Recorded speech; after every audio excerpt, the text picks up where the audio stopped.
what we need more than anything are entrepreneurs here starting new businesses. You can't grow population and increase population without that. And, brand and identity is just crucial. And there's things that the cities can do and the convention and visitors bureaus can do. But I think all of us, present company included, and then our peers, there's a lot more that we need to do to take the brand of Milwaukee and continue to refine it and make it more and more exciting and broadcast it out. Because we've got our goods are great, as is said, we're not selling cigarettes here, right? Like we have some precious assets in the city. And back to that anecdote, yeah, people see it. I know they see it because I certainly see it when I came here for the first time.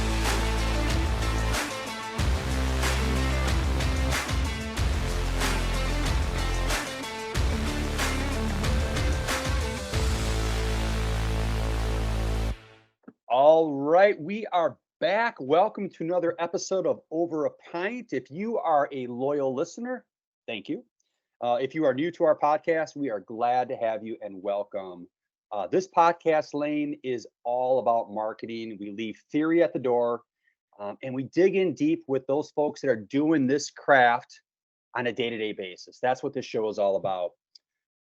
We are, Pat, 3 years, I think over now 3 years into this podcast, and we have been so fortunate to have had just an incredible lineup of guests. So talented, from some very impressive brands from around the world, including our backyard as well. So I'm looking forward to this one today. So folks, ease into your chair, grab a pint of your favorite local liquid, whatever you're enjoying, and this is going to be a good one, so enjoy.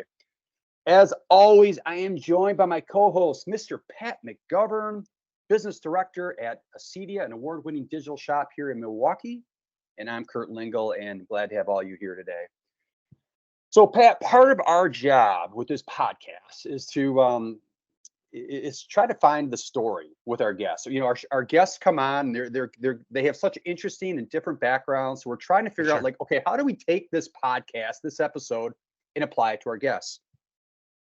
And I was trying to wrap my head around Kevin a little bit. I wanted to have Kevin on for a while. I've been following him on LinkedIn, but I've been trying to wrap my head around Kevin. I'm like, okay, how do we approach Kevin? What's our angle? How do we do this in a meaningful way to our audience and condense it down within under an hour? But I think we're gonna achieve that today. So today on our show we have Kevin Hardman. I don't want to define Kevin by his current title or his LinkedIn profile, because I think Kevin has a lot of power in his swing. But I met Kevin. We were talking about this before, just real quickly for our audience. I met Kevin for the first time a good number of years ago, and we were having beers at Benelux when Kevin was the executive director at Bubbler Bikes, which is a great brand, and Kevin can tell us more about that in a little bit. But George Kepler, who was another former podcast guest from Brew City Brand and Good Lens Supply, brought us together, and we got together. We had a beer. We were networking and just doing what we do, and that's how I kind of found Kevin. So instead of saying what he does, I was kind of thinking about Kevin. I'd rather talk about what I think he's passionate about. And I was thinking about, and this is just touching the surface, urbanism, making places a better place to live, work, play, creating walkable environments, giving people a place that really is meaningful from an environmental perspective, cultural perspective, historical perspective. I mean, there's just so many things that Kevin is passionate about, and he's going to tell us all about it. So, Kevin, let's get you on. Welcome to Over a Pint. Yeah, thank you, Kurt and Pat. Yeah, no, it's a pleasure to be here. And I've seen through the years the podcast develop, and you start with a great name. And I've got my pint of beer right here, which I'm going to be drinking. This is a Potosi, Wisconsin's own Potosi brewery, non-alcoholic. We're recording this in the middle of the workday here, so I'm gonna keep it non-alcoholic. But cheers to you both, and thanks for having me. Oh, cheers to you. Well, Pat, I think Kevin's a pro. I mean, he jumped right into it. He knows what this show is all about. Over a pint, Love he it. got to a beer. Pat, what are you serving up today? Throw it at Love me. it. Love it. This is called Over a Pint for a reason, and it is noon, so I'm a little bit behind. So I've got a new Glarus Spotted Cow. There we go. I've got a sparkling lemon water, but that's not just all, because we got Kevin Hardman on the show. All right, we got to be freaking primed and ready to go. So I also got a cup of coffee. Kevin, welcome to the pod. Yeah, thank you. All right. Well, I have got I got a black IPA here from I don't know if you can see that, from the Gathering Place Brewing in the River West neighborhood, but also in downtown Potosi. And Kevin, you'll appreciate this.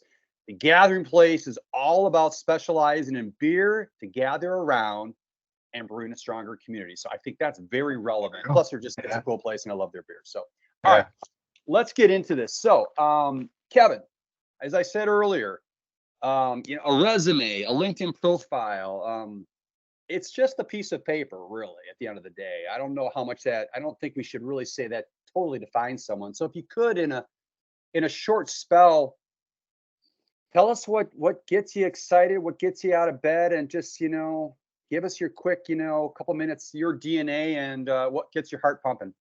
Sure. Well, I've had a wonderful, rich career in life. We all have, and I'm so grateful for it.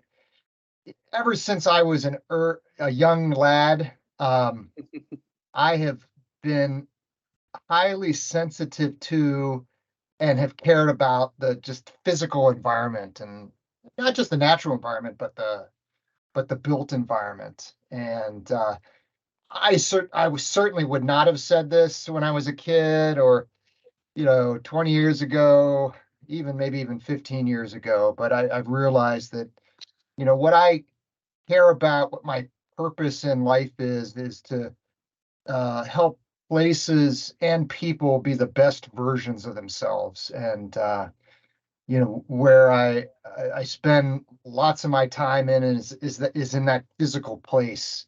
And I think the way you described my interests, I wouldn't dispute any of that. I care about cities, and I care about places, and, not just cities. I love rural environments and small towns. And I think that there's such an opportunity to create better and better places. And in many respects, we're so disconnected from what places could be and what's unique and special about them, and how they can market themselves and have an identity and a brand that's unique and special. So yeah, that's there's a lot more I could say, but yeah, that I think describes me in short. That's great. So in doing a little bit of research on you, I know you studied engineering. I know you have a love for journalism, or have some experience in journalism, and finding that story. And looking at your career, your stepping stones, you've made some interesting pit stops along the way. And I guess, I don't want to, as I shared with you ahead of time as we were prepping it, I kind of referenced it as the long and winding road. I don't know if that's really accurate. But if you could, briefly tell us about your journey, if you could, because it's like, just real briefly before we get into the meat and potatoes, but talk to us about, how you kind of came to be where you are today, Kevin. Yeah, well, it's so funny. I have I have three daughters. I'm a father of three daughters. I'm a very, very lucky man. Two of them are now in college, and it's so interesting culturally, and rightfully so. If you are privileged enough and you have the resources enough to go to college, it's this great, important experience. And it's only 4 years out of your life, and it hardly defines you. And I'm a testament to that, as so many are. In college I studied engineering, and in part because I didn't know what else to do. I had no idea, and I got 5-6 years out of college and realized this is not what I want to be doing at all. And I have the greatest wife in the world, at least the greatest wife for me. And we had recently gotten married, and I said to Jen, I'm like, I got to figure out what I'm doing. We didn't have any kids. It just felt like the right time. And she said, yeah, go for it. So I quit my engineering job and went out of the world to figure out what I wanted to do. I should say we lived in Chicago at that time. I'm originally from Cincinnati, Ohio. We're reaching your listeners and viewers here from Milwaukee, but Milwaukee's I married into Milwaukee, as I like to say. This is where my wife is from. So we met in Cincinnati, lived in Chicago for 10 years. And I went out and just at the time, and this goes back almost 20 years ago, was figuring out what I wanted to do. I quickly realized that I love cities and I loved buildings and I loved real estate. So I changed my career and I got into urban real estate development and had the opportunity to get involved in just a number of really, really cool projects in Chicago. And I'll tell you guys, at the time I said, this is what I want to do. I love the many hats that you have to wear as a developer, and you have to have a command of lots of detailed information. You got to have a command of a lot of relationships, particularly political relationships. You got to work with lenders. So I just love that. Love that. Like lots of people, the big inflection point in my career, or one of the big inflection points, was the Great Recession, and that coincided with us 16 years ago, moving up to Milwaukee and getting into a permanent home, which is what we wanted. So I lost my job, and was now in Wisconsin, and I knew zero people, just zero people, and I'm like, what am I going to do now? And to make a long story a little bit longer, I had the serendipitous opportunity to run the state bike organization, and that's the Wisconsin Bicycle Federation. And gosh, looking back on it, what an amazing gift that was for me. I'd always loved bicycling, but at the time I looked around the world and saw the places in the cities around the world that I loved, and they always had lots of people riding bikes. And I said, man, there is a connection between biking, which I love, and places. But the big benefit I personally received is, man, for a guy that knew zero people, I got to know so many people across this great state and got to know the state. So I ran that for 5 years, and then had the opportunity, Kurt, as you said, to launch the bike share system here in Milwaukee, Wisconsin. And again, what a privilege that was. I was and am super excited about bike share as a great way to get around cities. So both of those jobs were nonprofit executive leadership jobs, and I never planned on being the nonprofit executive of one one nonprofit, much less two. So I had decided, the time for me is right to move on, and that's what brought me to where I am right now, which is Kubala Washotko Architects, and I'm happy to tell you about the work that we do. And it's my return to that built environment, which I love so much. So yeah, you got the long and winding road there on my career, but I don't I don't think I'm different than a lot of folks. It's one of our privileges. We can explore and do a lot of different things. But that common thread for me, guys, is the built place, and just creating places that people love, and people in places that are better and better. Kevin, you don't have to know someone for a long period of time to kind of figure some things out. And I haven't known you for a long period of time, but I had mentioned to Pat, I said, Kevin, I remember meeting Kevin, very social. I see you on social media. I see what you're posting. You're clearly a good networker. And I say that as a compliment. I mean, networking is it's about meeting people, engaging people, helping people, call it what you want to call it. But I saw in one of your interviews recently, I'm going to paraphrase a little bit. I might not get this correct, but I think the interviewer had asked, you're an electrical engineer or something. And your response was, I thought it was really intriguing. You were like, well, I've got a piece of paper that says I studied electrical engineering, but, and I thought your answer was fascinating, because this speaks to the personal brand of things. I mean, how do you, how do you define that? Do you agree? I mean, do you remember answering that question? Maybe you can talk a little bit about, what that maybe what your brand stands for, your personal brand. If someone had to say, Kevin, sum up your brand, I mean, what is it? Gosh,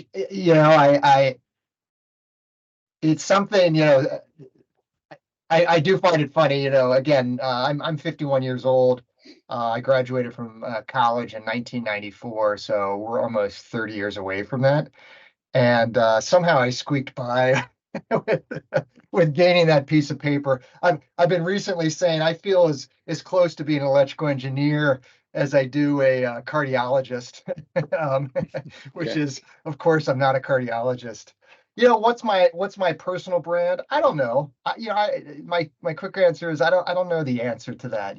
Brand. What is brand? It's how people perceive us and how people.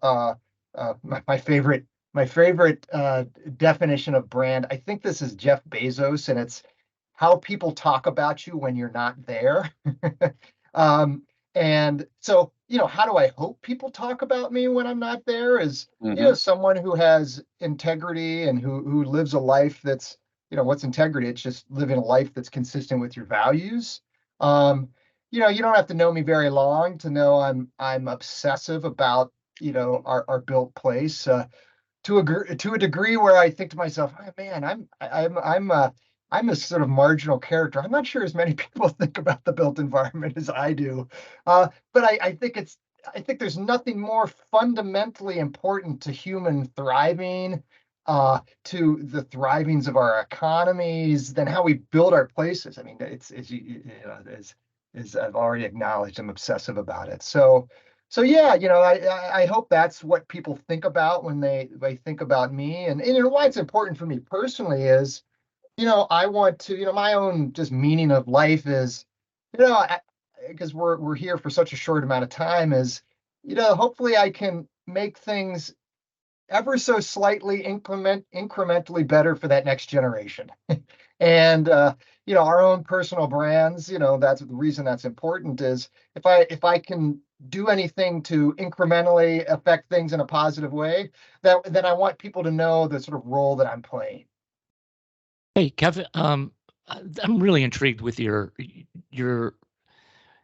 I guess, the urban planning portion of it, and I'm interested from a couple reasons. For a couple reasons, the first is it seems to me just demographically we're shifting more toward an urban environment overall. Like there's less and less rural population and more urban population. That means cities are just becoming bigger. Yep. Yeah. And For sure. and let's stick with Milwaukee. How are we doing in terms of a how would you rate us as in terms of a livable city? And then as a follow-up to that, how does urban planning even take place? Because you have governments that are coming in and out with different agendas all the time. So it seems like trying to build a long-term plan for something is virtually impossible. But this is taking it from someone who is looking at from not 3,000 feet, but 30,000 feet. So talk to me about that. Well, maybe first let me comment on the term urban planning. So I'm not a planner, and actually the work that we do as an architectural studio, in one definition of urban planning, that is not us. As you rightfully pointed out, there is a practice of very big term, long-term planning around how regions can grow and evolve. Right. And like you, I think, gosh, that's that is for people, as they say, with a higher pay grade than I. And then I'll say some of my own personal biases. Is like the places get affected in an incremental and micro way. And there is so much to now get to your question about how we're doing. There's a lot to be excited about in Milwaukee. And Milwaukee, like every large city in this country, is also, navigating through giant challenges. Sure. If you look at the last 50 and 60 and 70 years, we've built transportation infrastructures that have spread us way out, and really undermined the economic value of our central cities. And I think our cities and our regions and our states' well-being is in strengthening those places. And it's going to take time. There's whole sections of the city of Milwaukee that were emptied out over the Right. last decades. And I don't think it's good for any of us. So, but there's been wonderful progress. Mayor Johnson, who has just brought such energy and conviction and enthusiasm. There's these biases I've seen through the years of looking at municipal staffs and municipal employees as, there's all sorts of pejoratives, bureaucrats in the pejorative sense, or that they're not there to be creative, and on and on and on. I could go on and on and on. And man, that is, I've never been on the public side. That is not what I've ever seen. I mean, like with any swath of population, you're going to have really capable people and say less capable people. But my Sure. gosh, they're within our cities, our municipal governments. There are people that care and they're really trying to move things forward. So it's exciting for me. I should add, my heart. I never plan on leaving my hometown of Cincinnati, Ohio. It's a city, it's a place that I love, but I also never planned on meeting somebody from Wisconsin. So I feel lucky, I have this hometown of Cincinnati. Chicago, I consider my second hometown. That's a place that I love. And now I've got this third hometown. So, I look at where I live right now, also relative to these other places around the world that I really love. And there's a lot of things happening just nationally and globally that are very exciting. And there's also, again, giant challenges. So this is the kind of stuff I think about all the time. And, at the end of the day, getting back to your question about sort of planning, what does that really mean for the everyday person? An organization that I have become very, very fond of, which I'd encourage your listeners and viewers to look into, is the organization Strong Towns. And they're really focusing on, building places, not just towns, but cities and places that people want to be in, they care about, and are economically stable. And we've got, again, a long way to go. So just a quick plug there from an organization, a nonprofit national organization that I really, really love. Is part of this, Kevin, as I'm learning, and Pat, we're learning about this world that you live in. And I mean, is some of this come down to perspective too? So, Pat, that was a great question. Like, how is Milwaukee doing? And we could probably go along the line, because I see your posts. Like, how is Chicago doing? How is Cincinnati doing? It's like it's probably looked at two ways. One is, if you're in that bubble, you can kind of say how we think my bubble is doing. But then there's the outside perspective. And again, as I was I'm reading up on you and watching some of your interviews, you gave a great example of when the triathlon was here in town. And you were talking about some people you met. And I think if you could, can you share that? Because I think that gets to what I'm getting at with perspective. Yeah, it's hard for any of us when we're in our, using your word, that bubble. There's an insularity, we get focused in. I mean, it's hard to bring ourselves out of it. That's why traveling is such a powerful thing, to get outside of wherever you are and see different places. But the anecdote that you heard me use was Milwaukee has hosted the national triathlon, I think, for 3 or 4 years now.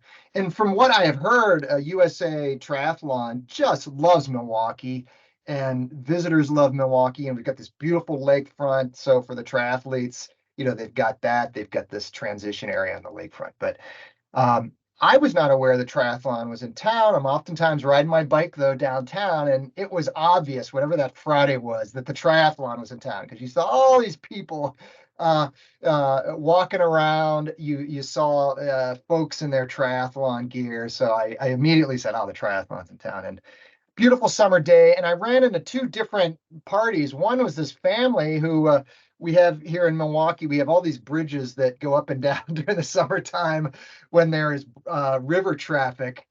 So quite often you can get trapped behind a bridge. And I was just standing there, and was chatting up this family, and they're originally from Brazil. They now live in Florida. This is their first time in Milwaukee, and they were going on and on at what a wonderful city we have. And I spoke to them for 4 and 5 minutes, and they were pointing out things that I don't even, as a resident here, even notice about this place and that place. And then I went to a meeting, and then I was off somewhere else, and I was at this stoplight on my bicycle, and I hear this click, click, click, click, click of a high-end bike come near me, and look to my right, and there's this young triathlete, and he probably 20, 21 years old. He said, "Oh, I'm from Southern California." He said, "Man, the buildings here are amazing, these old buildings." And I've seen all those old buildings, and what it said to me is it confirmed to me, and I'm grateful that I'm this outsider. I didn't grow up here.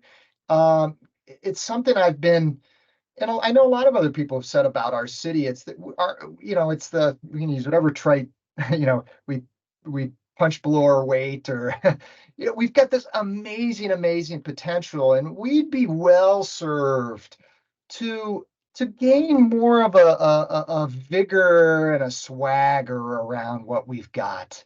And obviously, we can talk big picture about brand and marketing and how crucial that is to bring in people, not just to visit here in our city, but to say, gosh, that's a place I want to invest in. What we need more than anything are entrepreneurs here starting new businesses. You can't grow population and increase population without that.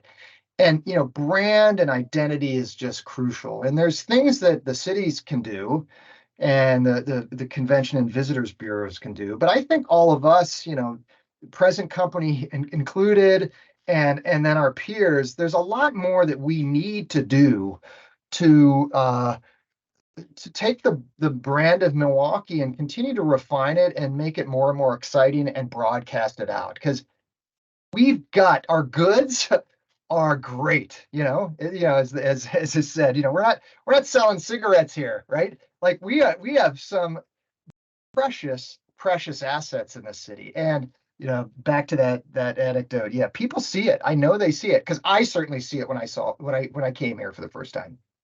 Hey, Kevin, I'd like to ask and just get your take is you were talking about promoting it more. What would you do? I would love to hear like some of your thoughts.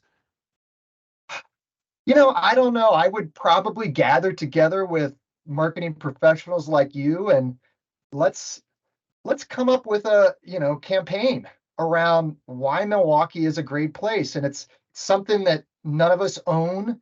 It's something that we wouldn't take credit for. But the one thing about Milwaukee is there is tremendous marketing professionals here, and just a great culture of marketing and communication. So, in short, Pat, that's what I would do. Yeah. And yeah. The thing I noticed, that is a good question. And, Kevin, a lot of your posts, I don't want to say you're a cheerleader, but a lot of them do strike me as you are. You're on the soapbox, and you're touting something that you're seeing that you applaud. Whether it's like, I just saw something with Stuttgart. You're like, hey, this is kind of like, you're kind of doing that. You're calling out the things that you're really digging and you're vibing on. And I guess when we talk about promoting, whether it's a community or tourism, whatever it might be, I mean, I look at something like that where there's authenticity to that, because this positive message is coming from you, a person versus, I mean, there's always going to be that entity, that marketing, that advertising, that branding firm that's being paid to really do its job and obviously build an authentic message. But there's also something to be said about, the people that are, that have real skin in the game, that are living here, working here. It's kind of like, how do you pull that out of the folks that are a part of this community to share that story? And I see some of your stuff, and that is marketing. It's, call it what you want. It's like, I see an element of marketing in there, because you're promoting something that you think is kind of cool, and someone else is benefiting from that. And what I should pay attention to, and I know you probably have, it's like, when you do stuff like that, how quickly do some of those like communities like piggyback that. And it's like, it's like, hey, that's kind of cool. Like, are they using the social media 101 and like, are they like leveraging the good things you're doing? I'm just kind of curious because you're doing it all the time. Yeah, I think it's not something that cities and municipalities do well. They, in short, and that's not a, we shouldn't expect them to do that well. I mean, I think it's our responsibility as citizens Mm-hmm. and citizens within the realm of promotion and marketing to do that. I think it's us stepping up. Um, and yeah, and what that looks like, I don't know. I don't know. But it to me feels very urgent because it's a competition for people. But marketing, right, is right. One way to define marketing is just the process of creating awareness.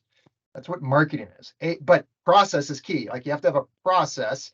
Means it has to be, it's not like some one-time thing. And if we care about in this city of ours and cities across the country to, attract people and investments and enthusiasm, and you gotta join together and do that. And we can't simply wait around and say, well, they should be doing this or we should be doing this. So, yeah. So this is my invitation to our peers. Let's figure out how we can sell Milwaukee, because other communities are selling themselves. My Cincinnati hometown. And I am totally biased, and I'm not the best person to judge this, but there's more of there's a real a verve and an energy and an attention that I see being drawn there. But again, I see it being drawn here too in Milwaukee. You see articles. CNN posted something about one of the top places for young people to move to. Of course, because it's got great music and great food and an amazing lakefront, and it's relatively affordable. So yeah, there's just a huge opportunity. As you can tell, you're touching on something that I really, really care about, and it's urgent. The Mayor Johnson here in Milwaukee, he wants to, have the city be 1 million people. All right, man, that's awesome, because that's what are we at now? 580,000. So that's a giant increase. That only comes, not solely, but only comes when you got people starting businesses, being entrepreneurs, making investments, and you've got to make people aware. And there's a stereotype. Part of it's true. People on the coast are like, "What, Milwaukee? Where is that? Is that in Minnesota?" So True. So in part, it's nice to sort of be under the scene, under the radar, but man, not too much, right? So right. We've had when you're talking about, hey, you said it, like we've got the goods here, and other cities have the goods. So it's kind of like, whatever city it might be, we have the goods. How do you authentically tell the story? How do you own something? And we've had a number of state tourism clients on. We've had Nebraska and Virginia. We've had some tourism experts, and it comes up all the time. It's like, there are so many states that can say, hey, we've got the mountains. Oh, okay, so do these 5 states. How do you own something that's really unique to you and really sell it? And again, the classic example, Pat, I share is Nebraska. We had Nebraska tourism on over a year ago, Kevin. And there's a lot of good in Nebraska, but there's a lot of stereotypes too. And in Nebraska tourism came out with a brilliant campaign. And I think the positioning statement tagline was, what was it, Pat? Nebraska, honestly, it's not for everyone, or something along those lines. It was really, but it was clever, because I think, yeah, you laugh and it's kind of like, that's the reaction. But then they dig in. Yeah, but then they dig in and they're like, but let me tell you some things that are really good. Let me talk to you about the goods. So I think that's kind of interesting, obviously, to kind of tie into that a little bit. You're on social media. You're really active on social media. talk to us a little bit about, I guess, really blunt, why you're on social media and what are you trying to get out of it? What's your aim? What's your angle? What are you doing with that platform to do whatever it is you want to do? Talk to us a little bit about that, if you could. Yeah, well, I mean, my quick answer is that's always something I'm questioning. What is the value? And so I am want to say I am not on social media. I have never been on Facebook. I've never been able to understand for myself Twitter. I'm not on Instagram. Where I am and where I post is on LinkedIn. And for whatever reason, it's there's a chemistry there that relationship that we have with these different platforms, and for whatever reason that just feels nice. And I understand some of the reasons why LinkedIn feels nice. One thing that's crucial, I believe, for any of us on the real tactical end, it's because as we all know, we are in essence employed by these platforms so they can sell advertising. So how can we make sure that we're making a personal investment in my case, LinkedIn, to create awareness? So the why is what I want to do is create awareness around places and other possibilities. I want to open people's eyes to what's happening elsewhere. I want to create awareness for Kuballo Shako, for where I work. What I've developed through the years is I post every single day, Monday through Friday, but I am on it very, very little. So I've got a spreadsheet of content that I've got in advance. I batch my posting. So with LinkedIn really controls, how you can automate your posts on LinkedIn, but they do allow you to post in advance. So anyway, I batch my posting. I've got all sorts of hyperlinks so that I could check, but I'm checking like the notifications. The point of this digression is I think it's a really effective tool, again, for me to create awareness around the things that I believe in and care about. And I really, really work hard. I'm not always great at it, because then you get into the feed and then you're like 5 minutes later, you're like, oh, where am I?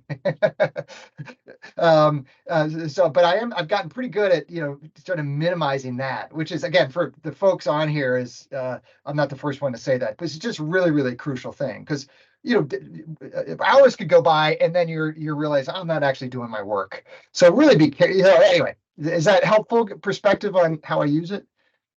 Yeah, I think it's really, what's interesting about I think it's great. What's interesting about how you are utilizing the platform, and let's just say LinkedIn, because that's what you're active on. It's like you are doing exactly what we as an advertising agency do with our clients. It's like we're building a calendar. It's not like we're going in and spontaneously every single day or whimsically like, what do we talk about? We're building a calendar 30 days out. So we know exactly what we're talking about.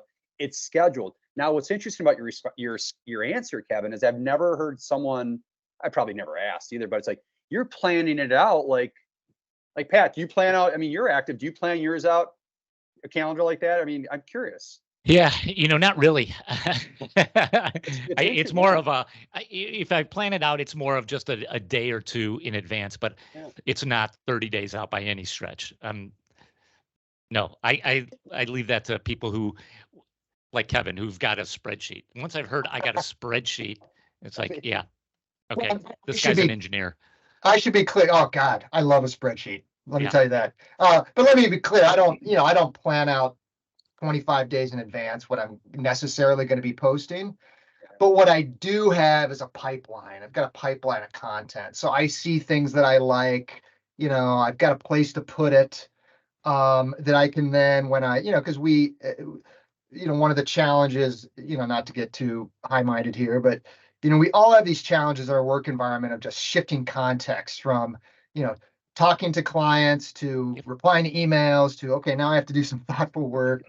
So, one of my other obsessions is to, just try to figure out how I can effectively shift my context. And if I see something that I like, I just have a way in which I can drop it into the repository and then relook at it later, and then maybe write some content and then post it. So the reason I wanted to spend, and thank you for asking me about LinkedIn, just a little bit of time in this, is anybody who has a story to tell, you can really, it doesn't take a lot of effort and a lot to do that thoughtfully. You have to be very, very mindful, as I've said a few times, of the claw and the trap of getting sucked into the vortex of social media. But I generally feel that it's a good use of my effort for me, so that people can have a sense of who I am. And you talked about the personal brand, and for the company that I represent, Kubala Washako, because I now have a set of followers that I can then share the just awesome work that we do to my channel and comment on it. So, but it's taken some time. It's taken some time, and I always do evaluate it. Hey, is this worth my effort? Because again, we're working for them. We're working for them, the social media platforms, and yeah. Kevin, I'd like to ask you a little bit about your architectural firm. Yep. And I see a lot of similarities between architectural firm and advertising agencies, which Kurt and I are members of. So Yeah, just sure. just this question is like, just talk to us about a little bit about your firm, what it does. And then I'd like to just know too, like, how do architectural firms seems like a very competitive space. How do you guys stand out? How do you guys get business? Can you talk a little bit about those things? Yeah. I'd be happy to. To me, it's this pleasure and privilege. I work Kabbalah Washaka. We're people call us a boutique firm, and I'm never quite sure what that means. I think it has more to do with our size. We're 25, 26 people. Okay. So as an architectural studio, we're sort of at this unique size. You might find small studios, in the 5 to 10 people, but then you have very, very large studios. And, architects, it's a licensed profession. If you're doing a large construction project, you need lots of horsepower. So, for us, it's my pleasure to be one of the people who's out there describing to the wider world what architecture is and what we do that's special. And again, that's the privilege that I have, because I'm not an architect. I'm not a licensed architect or a trained architect. Who are we? We're a 43-year-old architectural studio.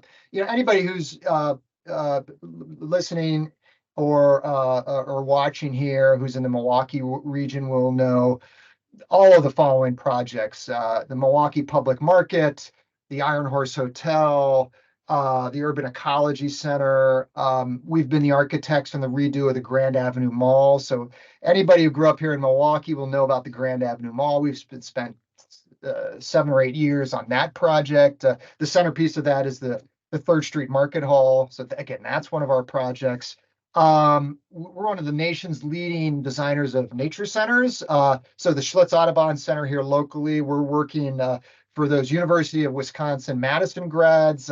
Picnic Point is out on the edge of the Lakeshore Nature Preserve. We're designing the visitor center for the Lakeshore Nature Preserve, which is going to be at the entrance of how you get to Picnic Point.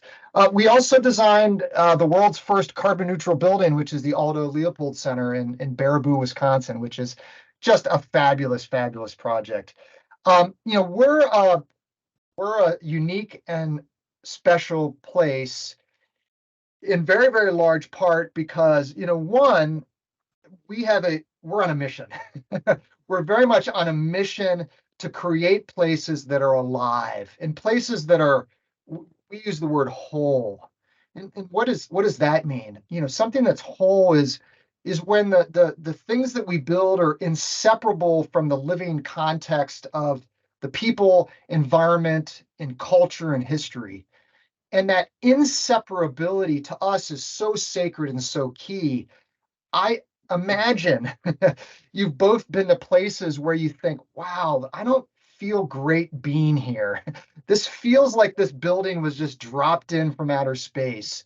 Or this environment that I'm in, just I don't feel right. I don't feel comfortable. I don't feel safe.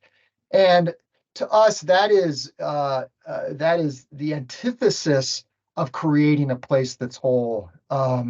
So that's in short what I think is special and unique about us. The work, the marketing challenge that any architectural studio would have is what's different. And we've gone back and forth, and really it's the everyday, consistent, and focused work of developing relationships and trying to find people who really who our values, our vision, which I just described, that resonates with them. Those are the people that we want to find. And there's really not a broad-based marketing campaign necessarily that's going to find those people.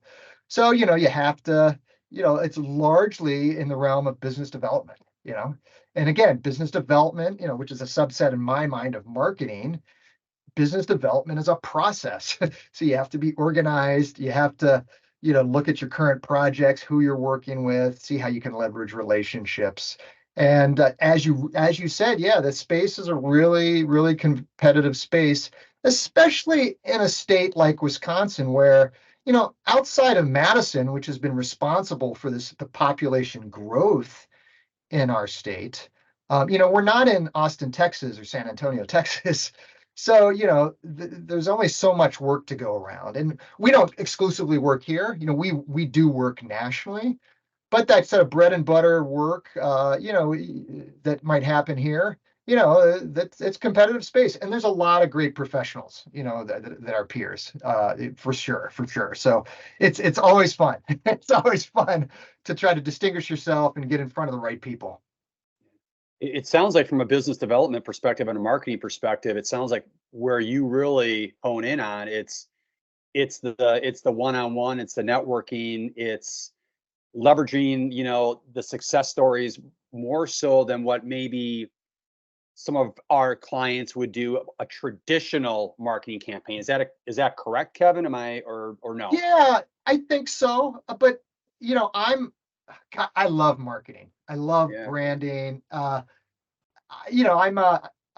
not a trained professional like the two of you. So yeah, those are some of the assumptions we've made. I should also add, like resources, you only have so many resources. So where do you spread them? What I think works for us and is most effective, as I said, is that on the ground, turning the flywheel of relationships. Now, Sure. It's all, as we all know, it is always just ultimately about developing sound, rich, genuine relationships with people. So what we're all trying to do is figure out, and we're a service business, like the two of you, how can we invest the least amount of money to leverage up the highest value, genuine, real relationships. And yeah, that paradigm is something I'm thinking about constantly. And yeah, it's never easy, but if it was easy, anybody would do it, right? Sure. I would imagine your website too, and thinking when you say you're a service industry, you're selling visual. Absolutely, the projects that you are describing, yeah, I'm nodding, Pat. I know you're doing the same thing. Our listeners right away. These are really, really cool initiatives you've been a part of. You're selling the visuals. Your website is probably, if we're talking about a marketing investment, a channel, it's what you're doing on the ground, one-on-one, but that website's got to be humming. Yeah. I've got a good friend who owns a law firm. Okay, again, service business like ours, fee for service. He's pointed out, well, the advantage that we have is we can take great photos of great projects. And yeah, those live on. The Leopold Center, which I cited, that's a project that we did 10, 12 years ago. And, those pictures still just look fabulous. And, if you visited that place today, it still looks fabulous. But yeah, that's hugely important. And as you build up, the body of work, it's this asset that you hope becomes more and more valuable. Kevin, it sounds like you definitely found a home. When you describe, what your firm does and what it's all about. I mean, the initiatives they're a part of and what their beliefs and values are. I mean, it sounds like it's a match made in heaven, because what they believe and what they stand for, it's like you've just shared with us almost this past hour your story, and it's like, yeah, that makes sense that Kevin kind of landed here, because it makes sense. So it's like you're a lucky person to for them to find you and for you to find them, and that doesn't always happen very often. But it sounds great. As we wind down, I guess a couple things. One is, first of all, I'd be remiss if we didn't say thank you. We always like to make sure we thank our guests. But Kevin we always give the floor to our guests. It's like, the final minutes are always theirs to plug, that dirty word plug, but share whatever it is they want to share. How do people find you? Any parting words, or if there were any questions we didn't ask you, you're like, geez, I wish Pat McGovern would have asked me that question. The floor is yours, Kevin. Yeah. Well, it's of course a great honor to be given a near hour to talk about yourself. So thanks for giving me the forum for that. And the two of you are really doing something cool here, and I admire what you've been building over the last couple of years. I guess I leave the listeners and the viewers with this. And it's funny. I'm in this space, and I've shared this term with people. And I'll ask you: Have you ever heard the term NIMBY? Do either of you know what that term is? No. Okay.